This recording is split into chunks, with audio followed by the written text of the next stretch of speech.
Hey everybody, welcome to the Raw Post Show. It's the Goots Cast.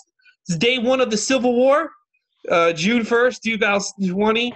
There's looting and rioting all over the United States. The country's in chaos, but who cares? Because tonight was a new episode of Monday Night Raw, and that's You all know that what? matters in life. There is no chaos in the WWE universe. Listen, in Vince's There's universe, no rioting. everything's fine. That guy George is still alive, according to Vince. This So is why you need to watch wrestling, because this is the ultimate fantasy land. yeah, It's nothing. boring fantasy land, but it's a fantasy Bowling land. alleys are still open. Mm-hmm. Everyone's great. Everyone's doing great. Yeah. Let me just tell you something. Like Trump did that big announcement at like 7, and like people on Twitter basically like United States is over.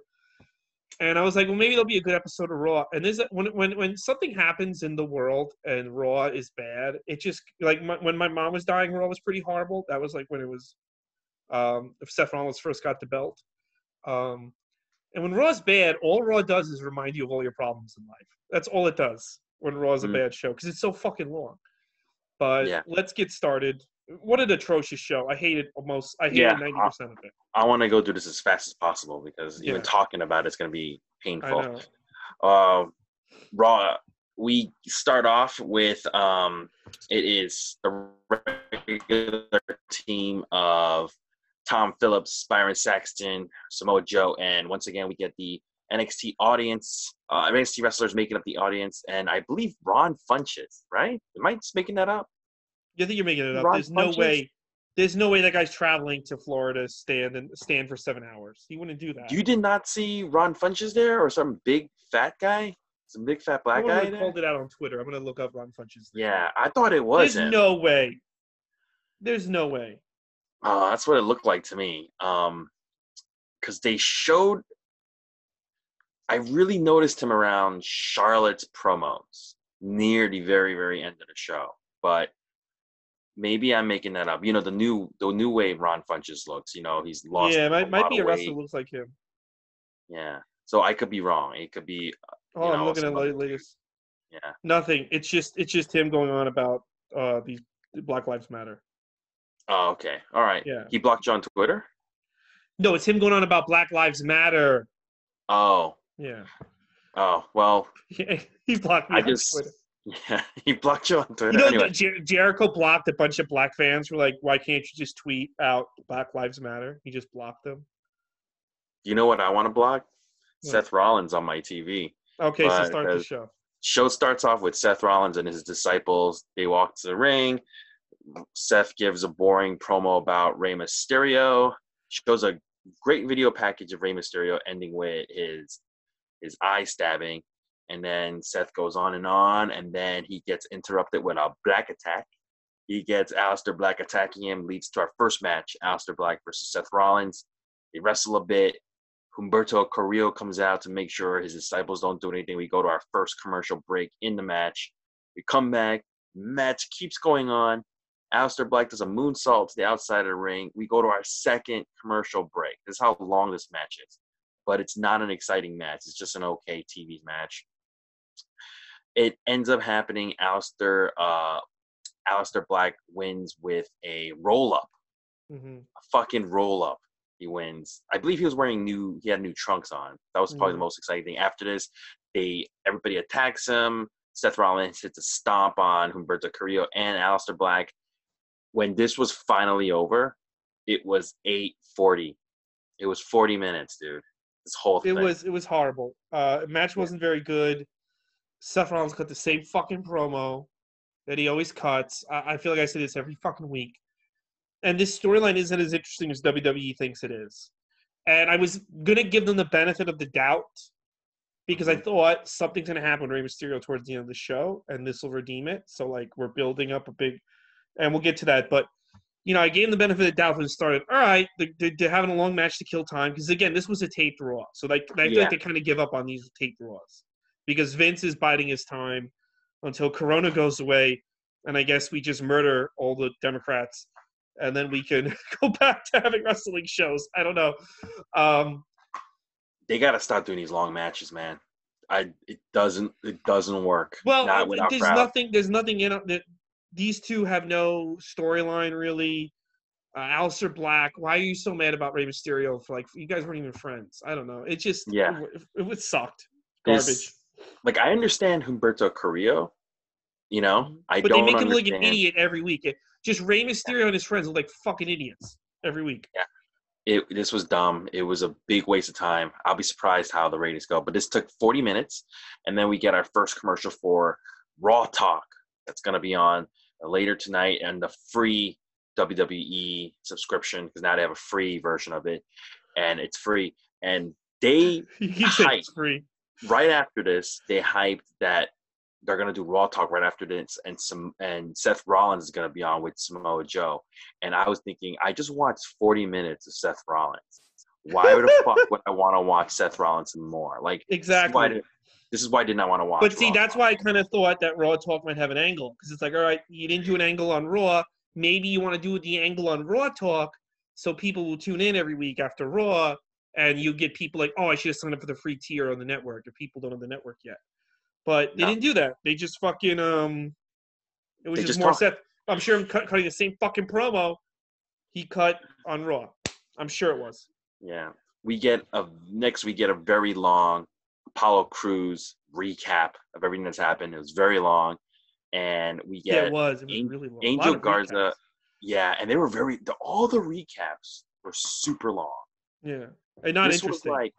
like Apollo Cruz's recap, even all the way from before Money in the Bank, all the way to now. That's like about like 4 or 5. That's about 6 Raws or something like that. Anyway, Angel Garza, Zelina Vega, there with Charlie, and Angel Garza cuts a very good promo. I like this. He's crystal clear in what he's saying. He can speak English, it's a big benefit. And he gives Charlie a rose because she's smitten by him. And then as he leaves, Zelina Vega comes and she destroys the rose. I personally like this segment. This was fine. I like him. I like his charisma, and I like his promo. Yeah, got good charisma. Then we get HBK talking about the greatest wrestling match ever. They're just fucking like bringing these fucking legends They are out to not just put letting this up with match this over. shit.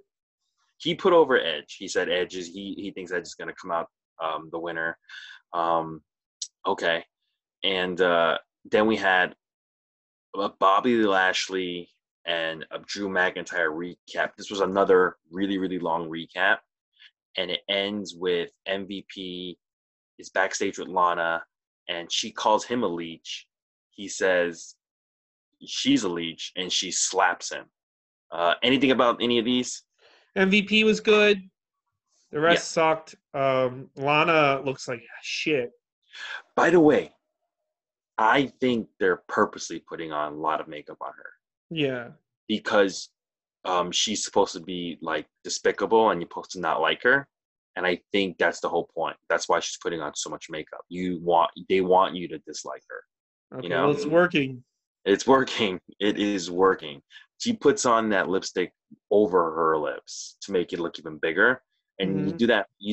That's clearly on purpose. And that looks like somebody we used to know. Teacher. Used to. Who knows? They might die in the fucking protests. Who knows? Yeah. At this rate, everyone we know might be dead in a week, so including That's us. True.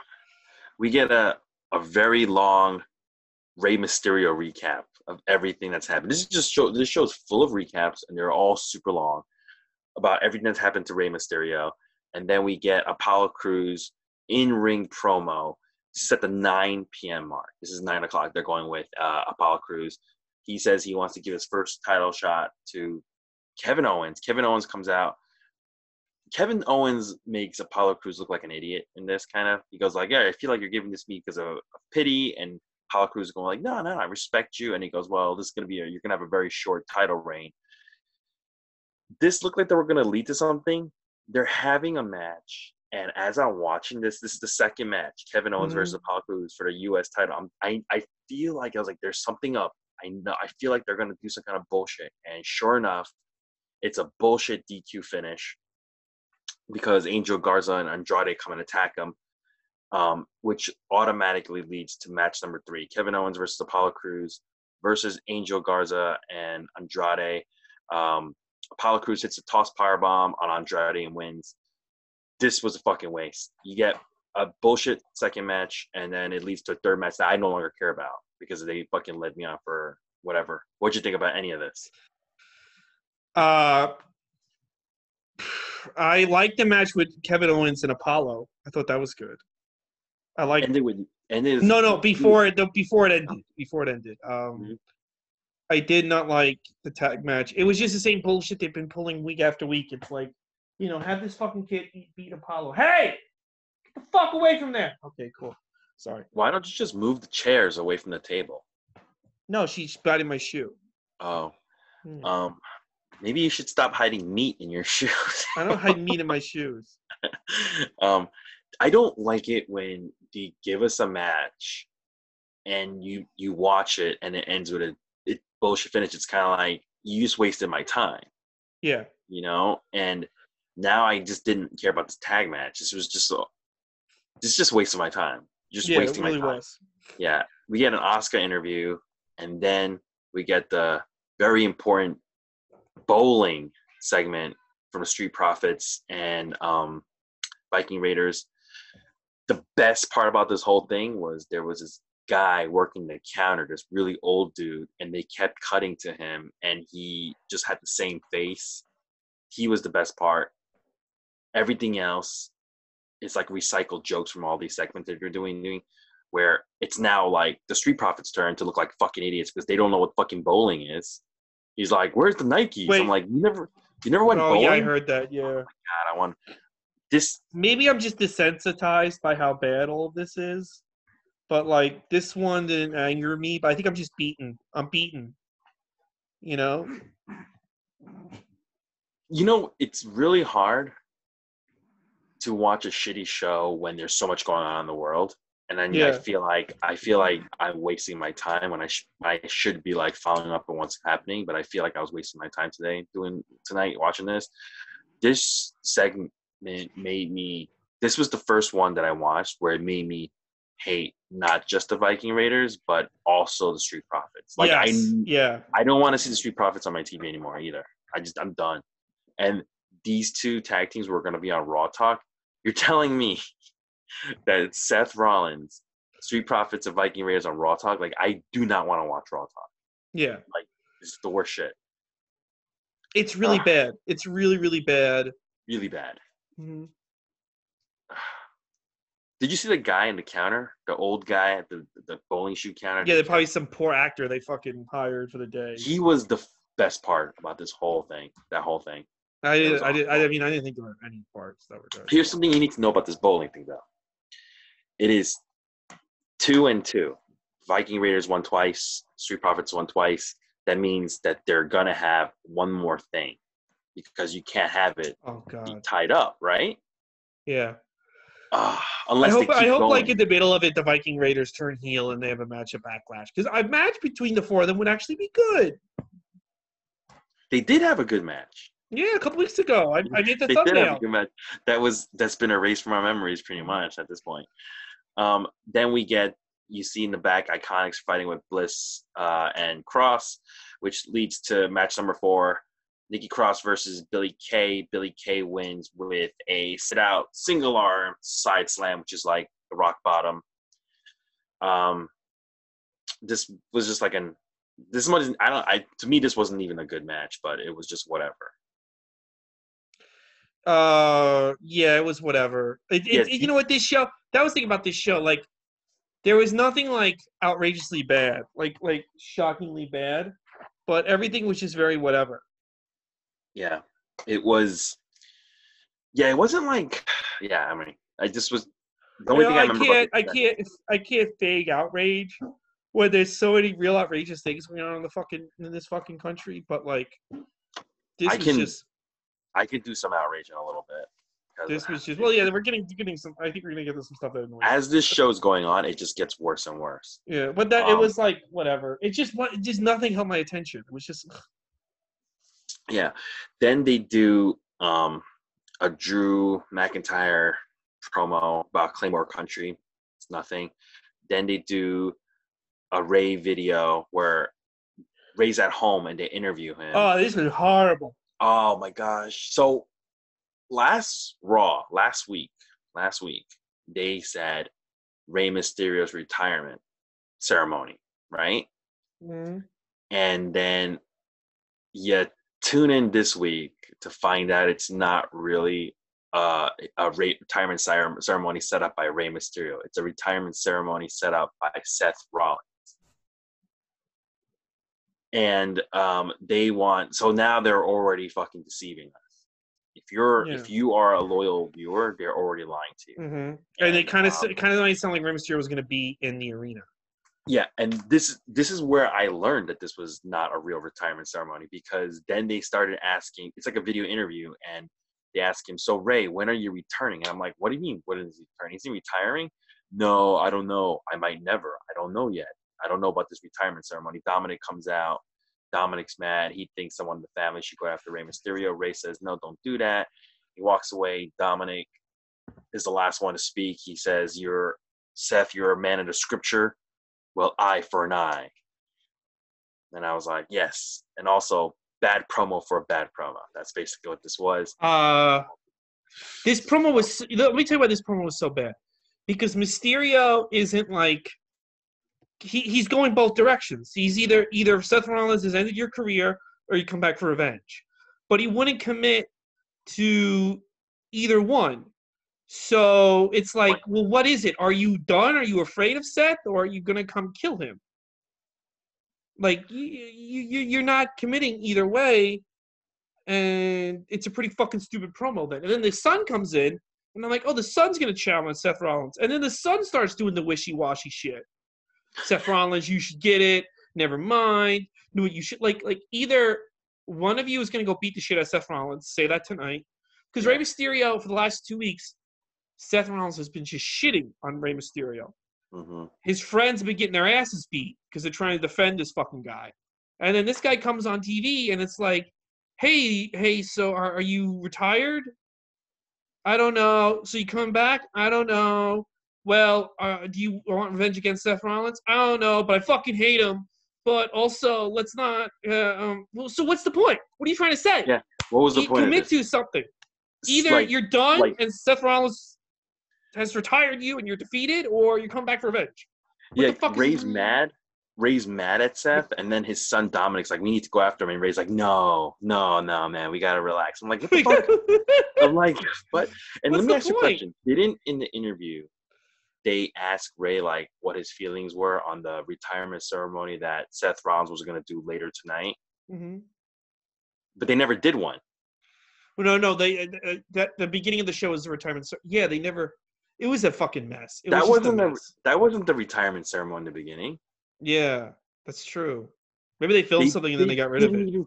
They didn't even fucking do it, dude. So basically, last week on Raw, they tell you there's going to be a retirement ceremony. You start watching the show this week, and it turns out the retirement ceremony is actually created by Seth Rollins, and then there really isn't a retirement ceremony because they never said that in the very beginning of the promo. The very beginning, the first Seth Rollins promo, there was no retirement ceremony. This was a fucking lie. It was dumb. Mm-hmm. Anyways, yeah, this was really dumb. And then you get match number 5, Nia Jax. She's in the ring. She cuts a promo about Asuka where she makes fun of Asuka for being Japanese, actually. You see that part where she was like, Japanese? I was like, what the fuck? And then they go to commercial. When they come back, they actually do an R-Truth Gronk thing where they both cut promos, and then they go to Gronk at his house, and he's about to do a TikTok dance outside, and then he gets rolled up by R-Truth. This was good only because they got rid of Gronk. This was something that they should not have put right before another match. Yeah. Like, it's dumb. The placement of it was really dumb. R-Truth is now a 24/7 champion, and something that I did not give a shit about. I still don't, actually. At least I got rid of Gronk. At least I don't have to worry about that fucking idiot. And by the way, that this Nia Jax versus Kairi Sane match is around the 10 o'clock mark. This match now, I was looking forward to because for a week I've been reading about how Nia Jax injured Kairi Sane again in this match, right? Because this is a pre-taped match. Nia Jax basically throws Kairi Sane into the steel steps face first, and then she puts her back in the ring. She does a leg drop. She wins. You don't ever really, and then Asuka comes down to check up on Kairi Sane. She doesn't ever look injured that bad, not to my knowledge. But I do you feel know like what I'm they talking might have about? reshot the match. Oh, okay, but do you know what I'm talking about? Yeah. I don't think, you know what I think? I bet you when they got injured, they just stopped, because why would you keep going with the match if it's pre-taped? They checked her out. She said she felt better. They probably taped some other stuff, because they probably tape out of order. They're probably like, all right, let's just film some 205 shit or main event shit. And then they probably just went back and did the match again. Yeah, okay. So this was a nothing. If anybody was excited to see this footage, you saw nothing. So don't even. Yeah, but I think like if somebody gets hurt, they really fuck up the match. They just stop doing the match, because there's no reason. There's no reason to wrestle like you're live. Yeah. You know. Mm-hmm. And then they do a recap of Edge's promo from last week, and then this week it's Randy Orton's response promo. This was nothing to me. I mean, well, how about that when he admitted he doesn't really try? Yeah, basically he was saying like, yeah, he half-asses things, but he's still accomplished more. Well, at least he's being honest. I mean, I know. I mean, we've known he's half-assed.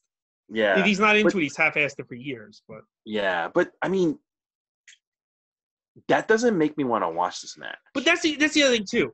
It's like, so you literally just told me, because how many thousands of hours have we watched this fucking guy, or Raws have been revolved around him? And he seems like a great guy. Don't get me wrong, his brother's cool. But like, you just told me you weren't even trying. I knew you weren't trying, but you just told me you weren't trying. So, but then when we're on the internet shitting on you, you guys are like, oh, it's really hard to be a wrestler. No, you just admitted you barely tried. So why should I give a shit about your storyline ever again? Yeah. Well, yeah, this was dumb. There was a good moment where even though I hate HBK, I think he's a snake. When he was talking about the greatest wrestling match ever, he did say one thing that I thought was kind of accurate. He was like, I would not want to be in either of your shoes, he said, because they're setting you guys up for failure, basically. But I mean, like, even if like you can look at who people think are the greatest wrestler, like Daniel Bryan versus Kurt Angle in like 2011. If you build it as this, they couldn't live up to it. You know what I mean? And those two were probably at their peak of their wrestling careers in 2000. I don't know what's going to happen with this, but I have no idea what's going to happen with this. But, that was Paul Heyman's idea, by the way, in 2010. The greatest wrestling match? No. Paul Heyman, Dixie Carter met with Paul Heyman and to take over the creative in the summer of 2010 when they started the ECW Invasion.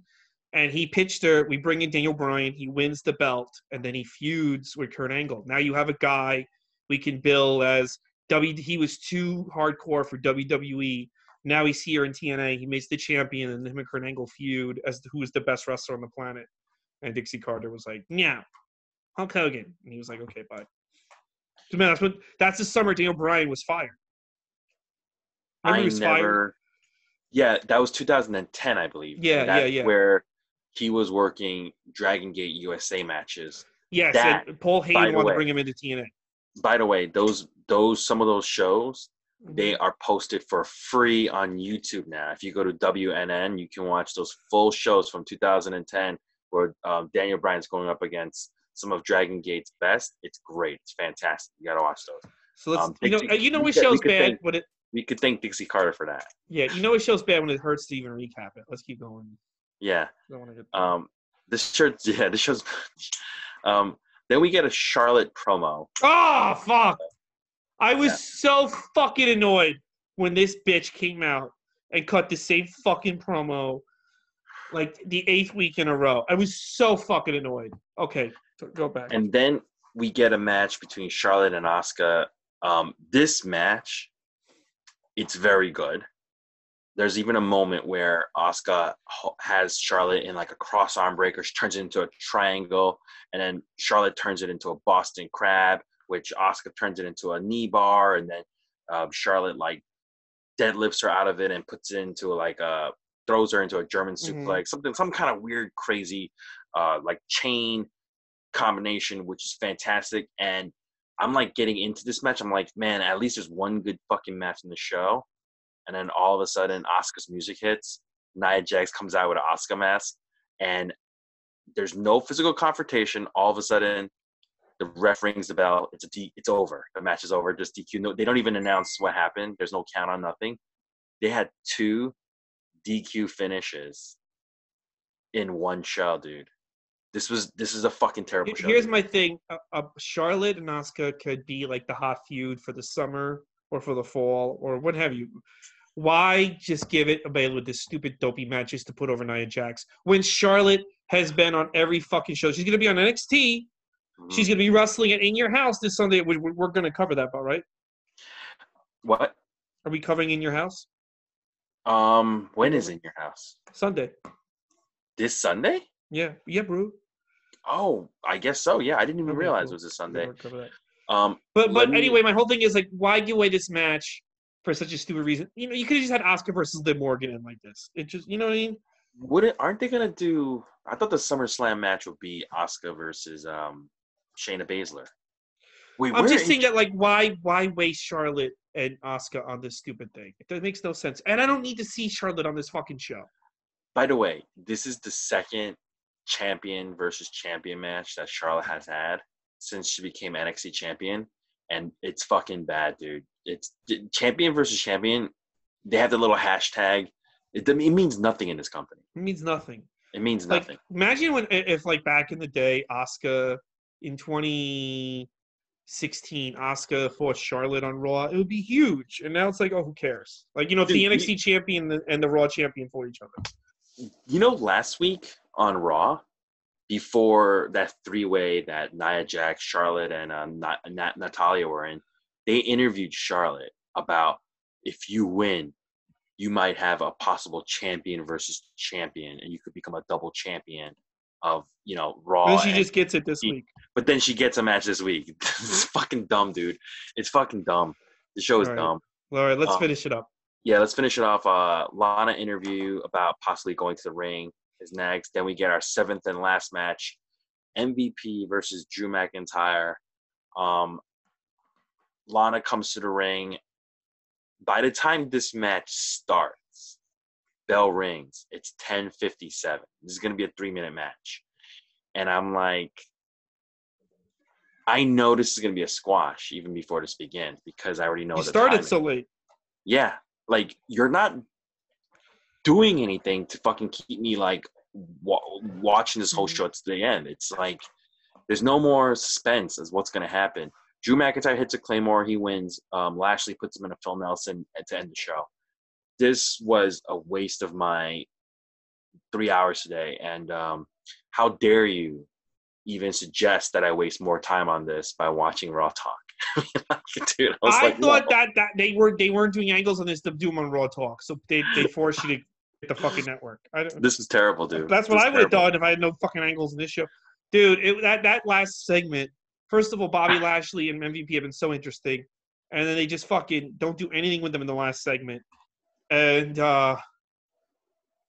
why start the last? You're just giving away that nothing's gonna happen when the last match starts at 10:58. Yeah, it was the fucking atrocious. I hated Raw this week. We can only go up from here. Yeah, Candyland, Carnyland, whatever the fuck it's called. It can't get much worse than this piece of shit. This was fucking horrible. Here's another thing too. So Bobby Lashley and Drew McIntyre are going to be facing for the Universal Championship belt. WWE Champion, Universal. The WWE Championship belt at Backlash, right? Which is like 2 Sundays from now or something like that, right? Yeah. So far, the most interesting thing about this whole thing is this MVP Lana Lashley thing. Yeah. Drew McIntyre, who's the champion, is like an afterthought in this feud. That's bad. That's really bad stuff. Yeah. You know what I would do, though, to be honest with you, with everything going on in the world? I would put the belt on Lashley. Yeah, I would. And make Drew chase it. I think Drew could go either way, but Do I think something. that'd be good for the community to put it. Yeah. Probably. You know what else is good for the community? What? Not watching this show. I No, highly fuck this show. recommend. Do not watch Raw. Go out there and do something positive. Don't watch Raw Talk. Fight Just listen against the to this. government. Yeah, just listen to this review. You'll save so much time. All right. I'm ready to blow my brains out. What an awful day in this country. An awful day for wrestling. We'll be back Yeah, tomorrow with Carneyland, AEW Dark, and Impact. It can only get better from here. All right, guys. can Talk only to you get later. better. Bye. Bye.